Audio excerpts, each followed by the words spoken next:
The Greek Way to Western Civilization by Edith Hamilton, Chapter 17. The Way of the Modern World. In its ultimate analysis, the balance between the particular and the general is that between the spirit and the mind. All that the Greeks achieved was stamped by that balance. In a sense, it was the cause of all they did. The flowering of genius in Greece was due to the immense impetus given when clarity and power of thought were added to the great spiritual force. That union made the Greek temples, statues, writings, all the plain expression of the significant, the temple in its simplicity, the statue in its combination of reality and ideality, the poetry in its dependence upon ideas, the tragedy in its union of the spirit of inquiry with the spirit of poetry.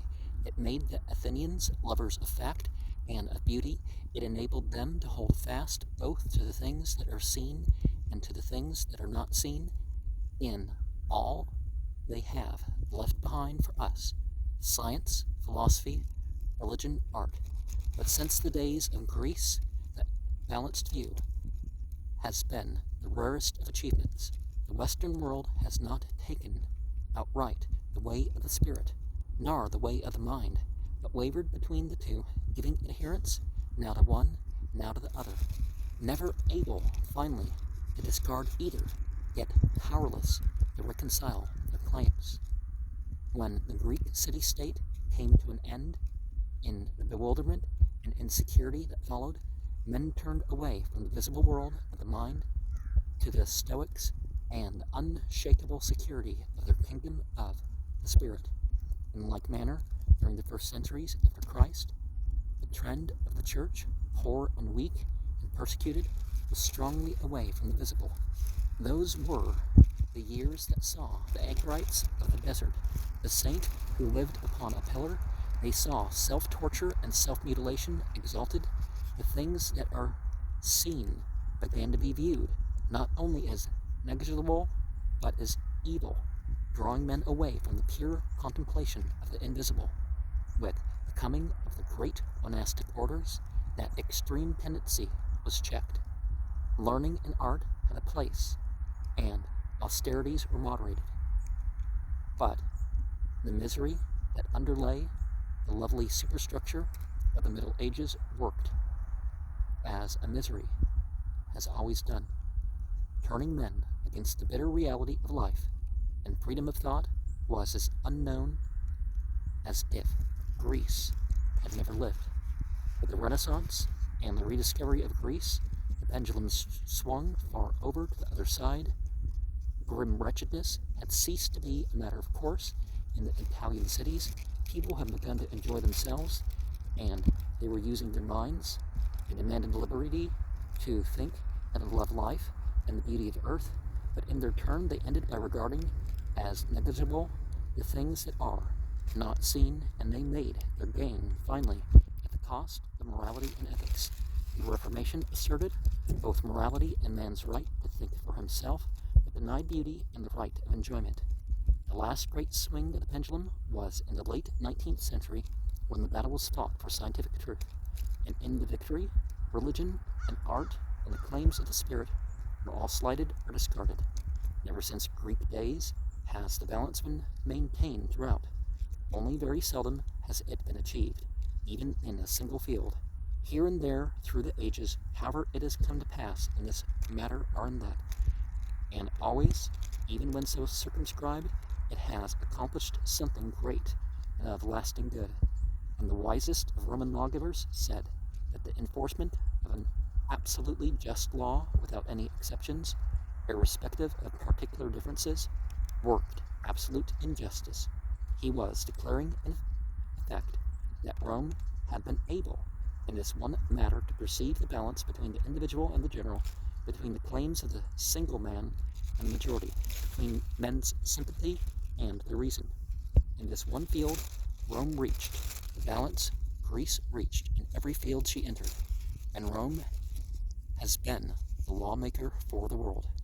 The only balance we can see with any degree of clearness that we are struggling toward today is in some sort like that achieved by Rome. The opposition between the spirit and the mind, which we are chiefly conscious of, is that between the individual and the community. Our great achievement, that which our age will stand for above all, is science. But modern science, unlike that of Greece, has kept to the mind alone, and the balance there between the law and the exception, the particular and the general, is only intellectual, and the spiritual does not enter in. As regards our art and our literature, nothing certain can be perceived. The trend toward the individual reached its height in Shakespeare, and the Renaissance painters, nothing since has approached in greatness what was then done. But the individual has continued to be the focus of all our art. At the moment, there seems to be discernible a turning away from this extreme individualization, but the movement is too new for us to know whether it has any real importance or promise for the future.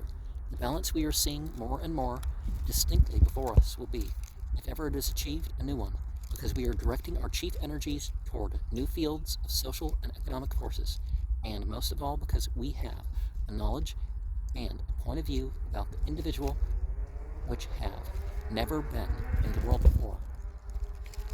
For 1900 years, the West has been undergoing a process of education in the particular versus the general. We have been in school to the foremost individualists of all time, who declared that the very hairs of each man's head were numbered. That intense individualization has molded our spirit, and it has brought to us problems new in the history of mankind, together with trouble of mind and bitter disagreements. For once there was ease and anonymity. It is not men's greed, nor their ambition, nor yet their machines.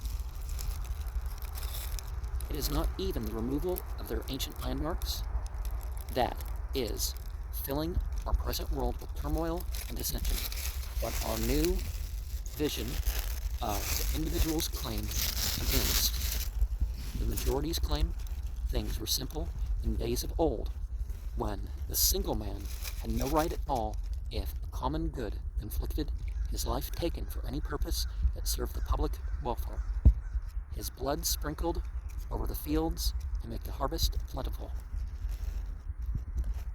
Then, a new idea, the most disturbing ever conceived, dawned, that every human being had rights,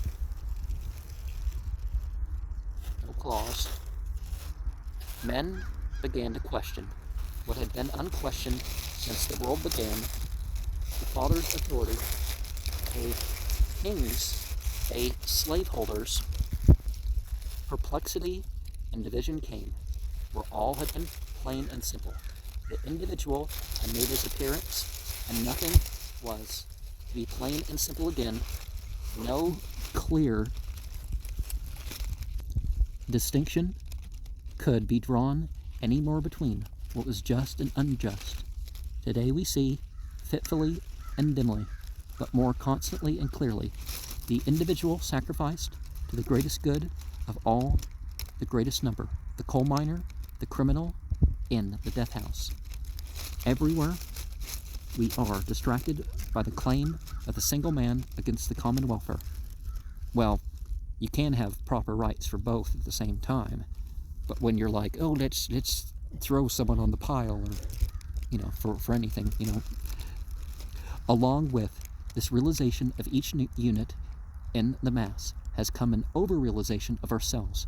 We are burdened with over-realization, not that we can perceive too clearly the rights and wrongs of every human being, but that we feel too deeply our own, defined in the end that what has meaning only for each one alone has no real meaning at all. Greek scientists, in their century or two of life, remade the universe. They leaped to the truth by an intuition. They saw a whole made up of related parts, and with the sweep of their vision, the old world of hodgepodge and magic fell away, and a world of order took its place. They could only begin the detailed investigation of the parts, but ever since, science has, by an infinite labor, confirmed their intuition of the whole. Greek artists found a disorganized world of human beings, a complex mass made up of units, unrelated and disordered, and they too had an intuition of parts, all belonging to a whole. They saw what is permanently important in a man and unites him to the rest. We cannot recapture the Greek point of view. The simplicity and directness of their vision are not for us. The wheels of time never turn backward, and fortunately so. The deep integration of the idea of the individual gained through the centuries, since Greece can never be lost, but modern science has made generalizations of greater truth than the Greeks could reach through a greater knowledge of individual facts. If we can follow that method and through our own intense realization of ourselves, reach a unity with all men, sing as deeply as the great tragic poets of old saw that what is of any importance in us is what we share with all, then there will be a new distribution in the scales, and the balance held so evenly in those days of Greece may be ours as well. The goal which we see ourselves committed to, struggle toward, without method of any clear hope, can be attained in no other will, where general expediency, which is the mind of mankind, and the feeling for each human being, which is the spirit and the heart of mankind, shall be reconciled. For we war not against flesh and blood, wrote St. Paul, but against principalities and powers. Words left out. The bitterest conflicts that have divided the minds of men and set family against family and brother against brother have not been waged for emperor or king, but for one side of the truth to the suppression of the other side. And yet, as our struggle today is again proving, there is something within us that will not let us rest in the divided truth, even though the way of the West, since Greece, has been always to set mind against spirit, never to grasp the twofold aspect of all human beings, yet we are not able to give ourselves wholly up to one and let the other drop from consciousness. Each generation in turn is constrained to try and reconcile the truth. The spirit knows with the truth, the mind knows to make the inner world fit into the ever-changing frame of the outer world. To each in turn it appears impossible. Either the picture or the frame must go, but the struggle toward adjustment never ends, for the necessity to achieve it is in our nature. The East can let the frame go and give up the struggle. We, the West, slaves to reason, cannot. For brief periods, we have thought that we have let the picture go, but that negation of the things each man knows most, surely for himself, is always partial and of short duration. In our present effort after adjustment, which not only seems to us, but is more difficult than any before, because we are aware of so much more, it is worth our while to consider the adjustments achieved in the past. Of them all, the Greek was most complete. The Greeks did not abstract away the outside world, but prefer the claims of the world within. Neither did they deny the spirit in favor of its incarnation. To them, the frame and the picture fitted. The things that are seen and the things that are not seen harmonized. For 100 years, Athens was a city where the great spiritual forces that war in men's minds flowed along together in peace, law, and freedom, truth and religion, beauty and goodness. The objective and the subjective, there was a truce to their eternal warfare, and the result was the balance and clarity, the harmony and completeness the word Greek has come to stand for. They saw both sides of the paradox of truth, given predominance to neither, and in all Greek art there is an absence of struggle, a reconciling power, something of calm and serenity the world has yet to see again. Now, one of the stereotypes about the East is that they kill their ego or something like that. It's like, they don't kill their ego. They say they're false egos.